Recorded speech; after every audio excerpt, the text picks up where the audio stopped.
반갑습니다. 5월 17일 금요일 금요 기도회 시간입니다. 이번 한 주 동안도 수고들 많으셨습니다. 오늘은 지난 시간에 이어서 돈에 대한 주제 두 번째 시간으로 함께 은혜 나누고 기도하는 시간을 갖도록 하겠습니다. 우리 먼저 말씀 함께 읽도록 하겠습니다. 잠언서 30장 7절에서 9절 말씀입니다. 구약성경 제가 가진 책으로 945쪽입니다. 우리 함께 같이 읽도록 하겠습니다. 내가 두 가지를 주께 구하였사오니 내가 죽기 전에 내게 거절하지 마시옵소서. 곧 헛된 것과 거짓말을 내게서 멀리 하옵시며 나를 가난하게도 마옵시고 부하게도 마옵시고 오직 필요한 양식으로 나를 먹이시옵소서. 혹 내가 배불러서 하나님을 모른다 여호와가 누구냐 할까 하오며 혹 내가 가난하여 도둑질하고 내 하나님의 이름을 욕되게 할까 두려워함이니이다. 네, 오늘은 지난 시간에 이어서 돈에 대한 주제 두 번째 시간입니다. 먼저 지난 시간 돈에 대한 간략적인 내용을 살펴보았는데요. 지난 시간에 참고한 책은 돈은 중요하다라고 하는 책하고요. 존 파이퍼의 돈, 섹스, 권력, 그리고 권력이라고 하는 외국인 저자가 쓴 책이기도 한데요. 이 책을 통해서 지난 시간에 우리가 살펴본 것들을 요약해보면 두 가지적으로 생각해 보았는데요. 첫 번째는 이 돈이라고 하는 것은 선도 악도 아닌 가치 중립적인 것이다. 돈 자체가 선하지도 악하지도 않은데 그 돈을 어떻게 쓰느냐에 따라서 악할 수도 있고 선할 수도 있다라고 하는 그 돈에 대한 규정을 살펴보았고요. 그러한 면에서 그 돈을 어떻게 대하여야 되느냐를 가르쳐서 성경은 자족하는 것이다, 만족하는 것이다, 돈을 섬기는 것이 아니라 하나님을 섬기는 것이다 라고 하나님으로 만족할 것을 지난 시간에 간략하게 살펴보았습니다. 때문에 지난 시간에 우리가 한 가지로 요약해 볼 수 있다고 하면 돈에 대한 태도는 선하지도 악하지도 않다라고 하고 또 돈으로 만족할 것이 아니라 하나님으로 만족할 것을 말하는 것을 통해서 돈에 대한 이 생각과 태도는 균형 잡힌 것이 얼마나 중요한지, 균형 잡힌 관점이 얼마나 중요한지를 지난 시간에 살펴보았습니다. 오늘은 지난 시간에 이어서 돈은 중요하다, 그리고 다른 책, 존 파이퍼 목사님의 책을 참고해 보았다면 오늘은 세 가지 책, 한국인 저자들이 쓴 책들입니다. 왼쪽에 있는 은혜와 돈이라고 하는 김영희 목사님이라고 하는 분이 쓴 책이고요. 가장 오른쪽에 있는 책은 비교적 그 젊은 층의 목사님이기도 한 손성찬 목사님이 쓴 책, 돈이라고 하는 주제에 관련된 책이고요. 가운데는 8명의 저자인데요. 돈의 전문성을 가진, 평범한 돈의 전문성을 가진 그러한 크리스찬들이 서로 의견을 주고받으면서 쓴 내용에 관련된 책이기도 합니다. 이 책의 세 가지를 총합해서 우리에게 좋은 돈에 대한 정보와 유익함을 추려서 살펴보고 기도하려고 합니다. 네. 그렇다고 하면 이 돈에 대한 태도에 대해서 우리가 생각해 볼 수 있는 것은요. 앞서 말씀드렸습니다만 가치 중립적이기도 하고 또 악하기도 하고 선하기도 하다라고 하는 이런 여러 가지를 종합해 보면 J.C. 라일이라고 하는 성공회, 영국의 성공회 국교회죠. 성공회의 주교이셨던 이 J.C. 라일이라고 하는 학자이기도 한 목회자이기도 한 훌륭하신 분인데 이분이 이런 말을 했습니다. 돈은, 다시 말해서 재물은 하나님의 은총을 받았다는 표시가 아니다. 가난 역시 하나님의 노여움을 나타내는 표시가 아니다. 아주 균형 잡힌 시각을 전해주는 말씀을 해 주었습니다. 돈 하면 역시 우리는 지난 시간에 살펴보았던 것도 부정적으로 생각하면 돈을 사랑함이 일만하게 뿌리다라고 말을 하고 있지만 그 밖에 성경은 돈의 유익함 또한 말하고 있다는 것입니다. 잠언 말씀, 전도서 말씀에도 나와 있는 것처럼 전도서 10장 19절 말씀 같은 경우는 돈은 범사에 이용이 되느니라 라고 말을 하고, 시편 123편 3절 말씀 같은 경우는 부와 재물이 그의 집에 있으며 그의 공의가 영구히 서리라. 돈이 있어야 그의 공의가 영구히 선다라고 하는, 이 돈을 부정적으로만 말하지 않고 또 긍정적인 유익함에 대해서도 말하고 있다라고 하는 것입니다. 이러한 면에서 돈은 중요한 것인데, 오늘은 두 번째 시간이지만 세 번째로 돈에 대한 주제를 나눠 볼 텐데요. 세 번째, 네 번째를 살펴볼 텐데, 그 세 번째 의견 주제로는 돈에 대한 태도를 오늘 살펴보려고 합니다. 그러면 이 돈이 중요한 시대를 살고 있는데, 그러면 우리는 돈을 걱정해야 될까? 하지 말아야 될까? 돈을 벌어야 하는 수고를 해야 될까? 아니, 그냥 살아야 될까? 여러 가지 우리가 의견을 낼 수가 있는데요. 자기 의견에 따라 살아갈 수 있는데, 앞서 말씀드렸습니다만 돈에 대한 태도는 균형 잡힌 태도를 가져야 한다라고 하는 것입니다. 걱정할 수도 있고 너무 또한 걱정해서도 안 되고, 또한 돈을 벌어야 하는 수고와 노력을 해야 됨에도 불구하고 또 돈에 일방적으로 쫓겨서 삶을 허비하는 그러한 태도, 수고들 우리는 또한 자제해야 한다고 하는 이 균형 잡힌 태도를 말할 수 있는데요. 이것은 오늘 이 균형이라고 하는 돈에 대한 태도를 우리에게 참 명확하게, 분명하고 명확하게 말해 주고 있는데, 크리스천은 그러면 어떠한 태도를 가져야 할까를 보면은 앞서 소개했습니다만 이 전문가들의 의견들의 이 두 가운데의 책에서 설명하고 있는 내용이기도 합니다. 그 내용을 보면은요, 할 수 있는 것과 없는 것의 한계가 존재한다는 것입니다. 그것을 마태복음 6장 26절에서 34절의 내용을 보면 공중에 나는 새의 비유를 합니다. 공중에 나는 새에게 걱정하지 입히지도 않고 먹이지도 않는 그런 이야기를 하면서 먼저 그의 나라와 그의 의를 구할 것을 말씀하시는데요. 공중에 나는 새를 보면 새는 먹이를 찾아서 수고를 하죠. 근데 그 먹이를 누가 깔아 놓느냐? 하나님이 깔아 놓았다는 것입니다. 그렇기 때문에 이것 또한 여기에서 균형을 잡을 것을 이 성경은 말을 하고 있는 것인데요. 그렇습니다.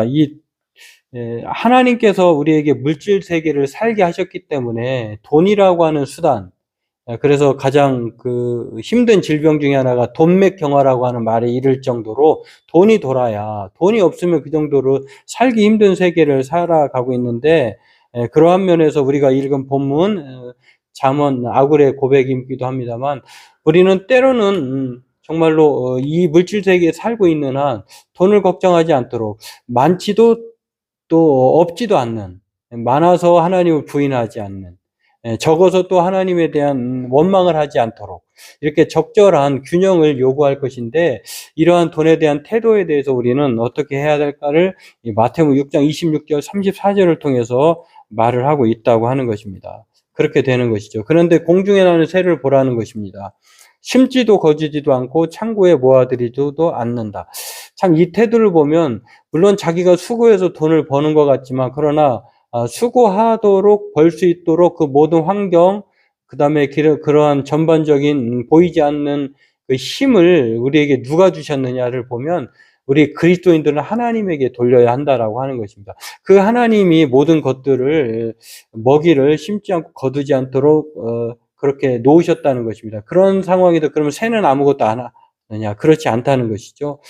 그렇게 염려를 지나치게 하지 말 것을 말씀하면서, 또 의복 또한 그렇게 말씀을 또 새의 꽃의 비유를 통해서도 말씀을 합니다. 여기서 우선순위를 우리에게서 주고 있는 것은 돈에 대해서 지나친 염려와 걱정, 돈에 대한 목적을 두고 자신의 인생을, 영혼을 그렇게 달도록 수고하는 것을 자제할 것을 말을 하고 있으면서, 여기서 중요한 핵심 키워드는요, 균형이다라고 하는 것입니다. 그래서 이렇게 될 것인데, 믿음이 적은 자들아라고 말하면서 지나친 염려와 걱정을 하지 않고 균형 잡힌 생각과 재정관을 가져라라고 이렇게 하나님이 다 아신다라고 하는 것들을 말을 하고 있습니다. 그런 상황에서 이 균형이 얼마나 중요한지를 말씀을 하고 있습니다. 그러한 상황에서 오늘 우리 또한 이 돈에 대한 태도에 대해서 정말 할 수 있는 것과 할 수 없는 우리의 한계와 능력치가 있습니다. 그렇기 때문에 우리가 할 수 있는 한 하나님의 우리의 먹이심 또한 심고 거두심을 믿고 우리의 노력을 수고를 아낌없이 해야 한다라고 하는 것입니다. 또한 우리가 분명히 한계가 존재하기 때문에 지나친 한계의 능력 밖의 일은 또 하지 말아야 하겠죠. 이러한 태도를 우리는 청지기적 태도라고 말할 수 있습니다. 청지기적이라고 하는 태도는요, 돈을 수단 삼거나 목적 삼지 않는 것입니다. 돈을 목적으로 삼지도 않고 돈을 수단으로 삼으면 이 돈을 위해서는 어떤 수단 방법 가리지 않고 부정적이고 또 사기를 치고 또 거짓을 행하고 이러한 것을 행하게 되는데 불법적인 요소가 가미되게 되는데 그렇지 않게 된다라고 하는 것입니다. 그러므로 오늘 저와 여러분들은 돈에 대한 태도에 대해서 균형 잡힌 태도를 가졌으면 하는 생각을 갖게 됩니다. 그렇다고 하면은 이 돈에 대한 태도에 이어서 오늘을 네 번째 주제로 돈과 은혜의 관계는 어떤 것일까? 우리는 무엇에 우선순위를 두어야 되느냐? 돈에 우선순위를 두어야 되느냐? 돈에 대한 그런 태도에서의 열쇠는 무엇인가를 생각해 볼 수 있는데 오늘 이 네 번째로 돈에 대한 것들을 생각해 보면은요.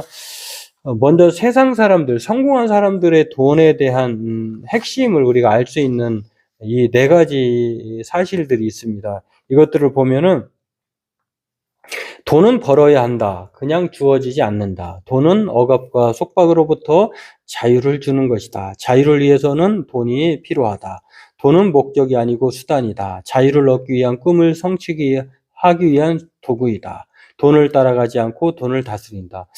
참 이 세상 사람들, 성공한 사람들을 그들이 주장하는 이 핵심적인 내용들을 보면 참 성경을 많이 닮았다라고 하는 생각을 갖게 됩니다. 물론 성경의 원리를 따르지 않는 부자도 있겠죠. 그러나 대략적으로 이렇게 보면 성경의 원리와 신기할 만큼 닮아 있다라고 하는 것을 알 수가 있는데 그렇다면 그리스도인들은 돈을 그러면 어떻게 쓸 것인가? 어떻게 돈을 도구 삼아서 잘 수단 삼아서 그 목적에 부합하도록 사용할 것인가를 우리가 생각해 볼 수 있는데요. 이것은 앞서 말씀한 돈에 대한 태도가 균형이라고 하면 오늘 이 네 번째 돈에 대한 이 우선순위에 있어서는 우리는 생각해 볼 수 있는 것은 바로 소유의 개념이 아닌 관리자의 개념으로 우리가 생각해야 한다라고 하는 것입니다. 돈은 내 것이다라고 하는 것이 아니라 돈은 하나님이 나에게 맡겨주신 나는 관리자다라고 하는 생각을 가져야 한다라고 하는 것입니다. 존 버년이 쓴 철로 역정이라고 하는 책을 보면은요, 우리도 뭐 그 전에 실제로 그 모형물을 만들어 놓은 곳에 우리가 한번 가봐서 실제로 경험해 보기도 했습니다만, 필그림 하우스에서 만들어 놓은 철로 역정 길을, 순례의 길을 걸어 보았는데요. 거기서 이 많은 순례자들이 넘어지는 곳 중에 하나가 돈에 대한 유혹으로부터 넘어진 곳인데요. 그게 바로 주인공 크리스천이 동행자 소망과 가다가 안락이라고 하는 이 평원에 이르렀을 때 많은 사람들이 돈이라고 불리는 그러한 은광에서 멈춰 서서 더 이상 전진하지 못하는 그렇게 자신을 망쳐버리는 그러한 모형물이 있었는데 그것이 바로 안락이라고 하는 평원이라고 하는 것입니다. 그 안락이라고 하는 평원은 무엇으로 이루어져 있느냐?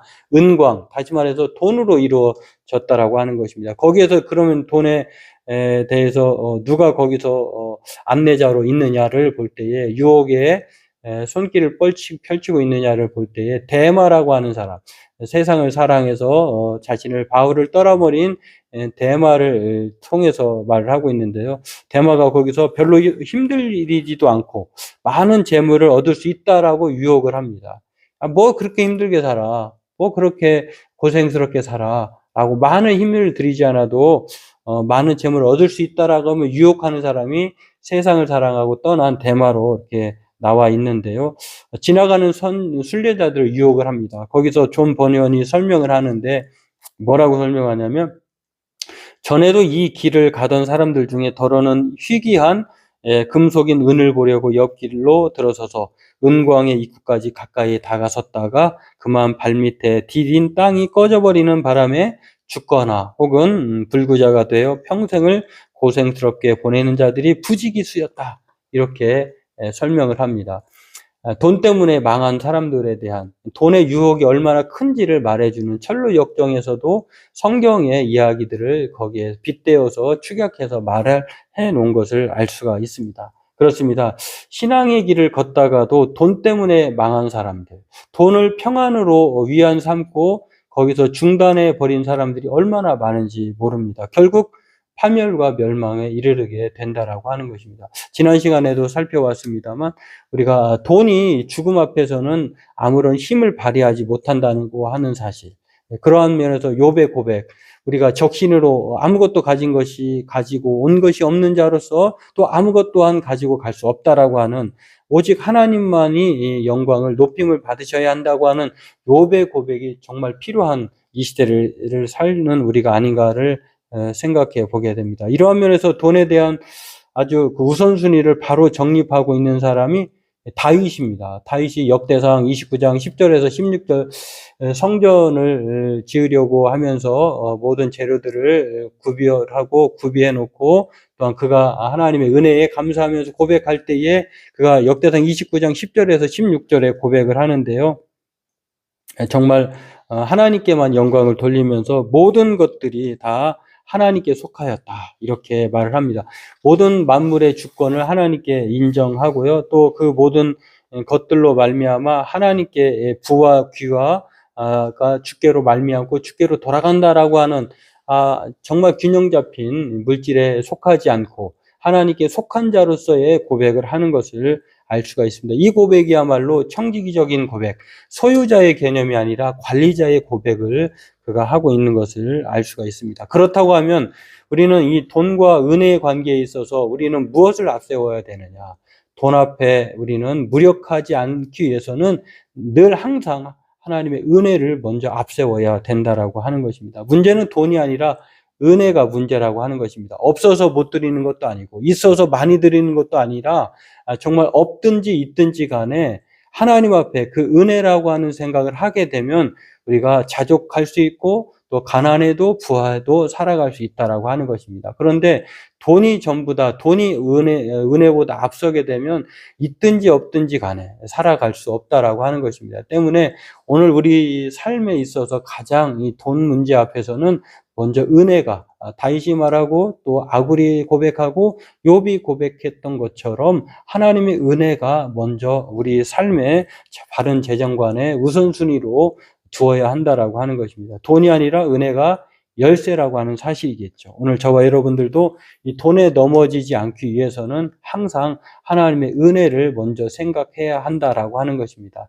때문에 저와 여러분들이 이 짧은 2시간에 걸쳐 우리가 어떻게 돈의 그 방대하고 어마어마한 이 세력 앞에 다 알 수 있고 다 또한 이해할 수 있겠다 생각하겠습니까? 그렇지 못하지만 대략적으로 이 2시간에 걸쳐 우리가 살펴본 대로 돈에 대해서 우리가 중요하게 여길 뿐만 아니라 균형 잡힌 생각, 또 돈에 있어서는 항상 돈보다 우선순위가 은혜여야 한다고 하는 생각들을 늘 가지고 이 돈에 걸려 넘어지지 않도록 정말 준비된 사람으로서 또 소유가 아니라 관리자의 개념으로 나눔을 더욱더 지혜롭게 해서 하나님이 기뻐하시는 청지기적 삶, 돈에 대해서 초월한 돈을 쫓아가는 사람이 아니라 하나님의 은혜로 다스리는 그 은혜의 사람으로 살기를 힘쓰는 저와 여러분 되기를 바라겠습니다. 돈이 아닌 하나님을 섬기는 저와 여러분 되기를 바라겠습니다.